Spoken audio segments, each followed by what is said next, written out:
If you really love me, Will, you'd sign the house over. The words just hung there in our kitchen. It was 10 p.m. on a Wednesday. The dishwasher was humming. Everything was normal, except for the grenade my wife had just rolled onto the pristine quartz countertop between us. I stopped breathing. What did you say? Maya, my wife of 5 years, wouldn't look at me. She was tracing the gray veins in the quartz with her fingernail. I said, I need the house, in my name. Only my name. It's the only way I'll know you're really committed, that you won't just leave me with nothing. I felt the blood drain from my face. The house? This house? The $1.2 million house that I paid the down payment for? The house my salary pays the mortgage on? That's the proof of my commitment? It shouldn't matter if you really love me, she shot back, her voice suddenly high and tight. It was a voice I didn't recognize. It wasn't Maya. It's just a thing. If you love me more than the thing, you'll do it. I stared at her, my wife, Maya, the woman I'd built a life with, the woman I adored, and I knew, with a certainty that chilled me to the bone, that those words weren't hers. They had the sticky, venomous residue of her mother, Brenda. Brenda, who had always looked at me like I was a winning lottery ticket she was angry her daughter had cashed. She hated that I was successful. She hated that I'd given Maya a life she herself had always coveted. And she hated that she couldn't control me. No, I said. My voice was quiet, final. Maya's head snapped up. Her eyes flashed with a fury that was pure Brenda. What do you mean, no? I mean, no. I'm not doing that. That's insane. And this conversation is over. I walked out of the kitchen. I didn't sleep in our bedroom that night. I went to the guest room. I locked the door. I sat on the edge of the bed in the dark for hours, my heart pounding a sick, heavy rhythm. This wasn't a request. It was an ultimatum. And it was the beginning of the end. The next 48 hours were a special kind of hell. The house was silent. We were ghosts, haunting the hallways of our own life. Maya wouldn't speak to me. She just cried. Or she pretended to cry. They were the performative tears I'd seen her mother use to manipulate her father, Sam, for years. She'd sit at the kitchen island, staring at her phone, silently weeping.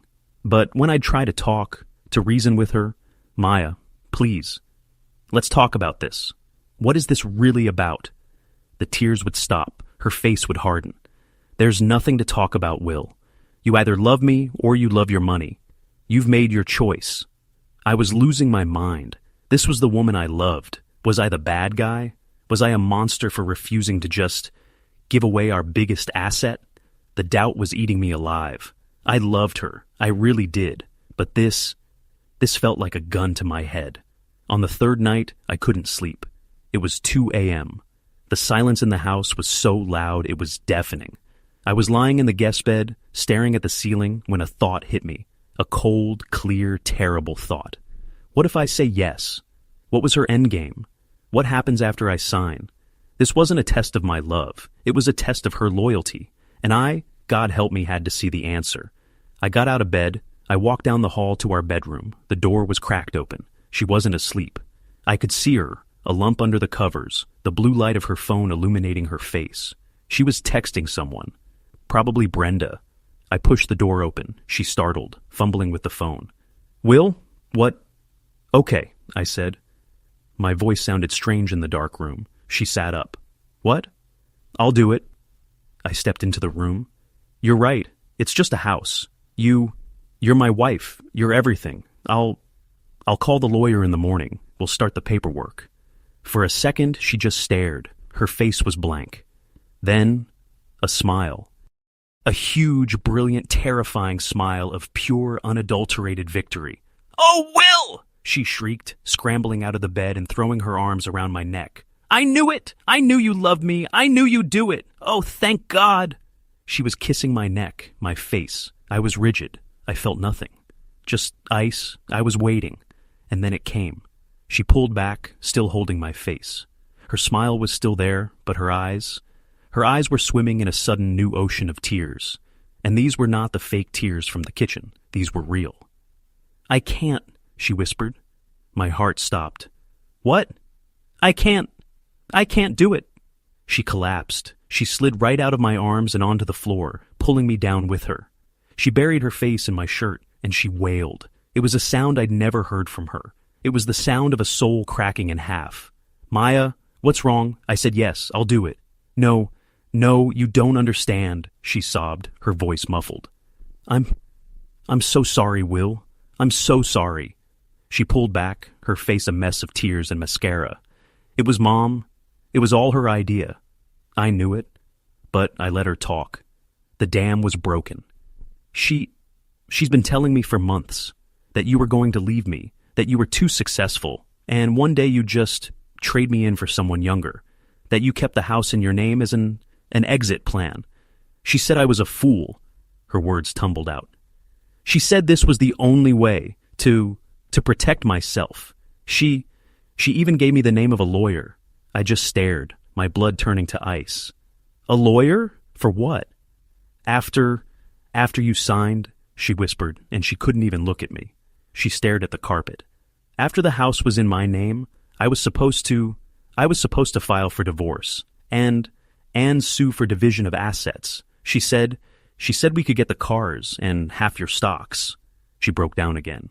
"She promised me. She swore it was the only way to be safe, that it was what I deserved. But when you said yes, when you were just willing to give it to me, I saw you're not the monster, Will. She is, and I'm just like her." I looked at this broken woman on the floor, my wife, and the strangest thing happened. The anger I should have felt. It wasn't there. Not for Maya. She was a pawn. She was weak, and her mother had preyed on that weakness. My anger. My anger was cold, pure, and aimed directly at its source. I stood up. "Will, where are you going? Please don't hate me." "I don't hate you, Maya," I said, my voice flat. I walked out of the bedroom. I went to my office. "What are you doing? Will!" I sat at my desk and picked up my phone. It was 2:17 a.m. "I'm making a phone call," I said. I dialed. It rang twice. A groggy, annoyed voice picked up. "Hello? Brenda? Will? What the hell time is it? Is Maya okay? Did you change your mind?" Her voice sharpened, hopeful, greedy. "Oh, I've changed my mind all right," I said. "I just wanted you to be the first to know. You're a parasite, Brenda. You're a venomous, truly terrible human being. And you're a worse mother." "How dare you!" she shrieked, suddenly wide awake. "You can't talk to me." "No, you don't get to talk," I cut her off, my voice like steel. "I'm talking. You just tried to destroy my marriage. You just tried to turn your own daughter into a con artist and a thief. You were willing to detonate her entire life, her happiness, just so you could get your claws into my money. You didn't care about protecting her. You cared about profiting." I could hear her sputtering. I didn't care. Maya was standing in the doorway now, her eyes wide, watching me. "So, here's what's happening," I continued.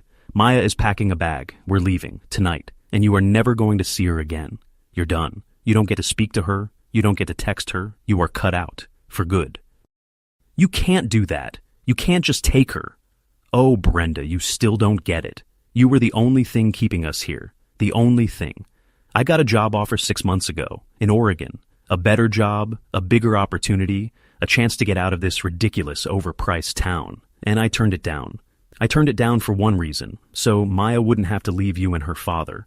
I stayed here, in this house you're so obsessed with, for her, because I didn't want to separate her from her family. You're lying," she whispered. "I'm not. And the funniest part? We're going to sell this house. This $1.2 million prison you wanted so badly. We're going to sell it, and we're going to take all that money, and we are going to go start a new life, a happy life, as far away from you as we can possibly get. You just gave me the one thing I've wanted for a year, a reason to leave." Maya was crying again, but this time she was smiling. "Oh, and one more thing, Brenda," I said, looking at my watch. It was 2:20 a.m. "Your husband, Sam, a good man, a man you've been draining dry for 30 years. I'm going to call him next. I'm going to wake him up. And I'm going to tell him exactly what you tried to do tonight. I'm going to tell him what kind of woman he's married to, how you were willing to sacrifice your own daughter's soul for a percentage. Have a wonderful life." I hung up the phone on her scream. I turned to my wife. She was standing in the doorway, shaking. She didn't say a word. She just walked back to the bedroom. I heard a suitcase zip. 5 minutes later, she came out, pulling a small roller bag. "Oregon?" she whispered. "Yeah, Oregon." I hear it's nice," she said, a watery smile. We're about to find out. I grabbed my keys. I picked up her bag. She took my hand. We walked out the front door, leaving the $1.2 million house and the poison behind us. And we didn't look back.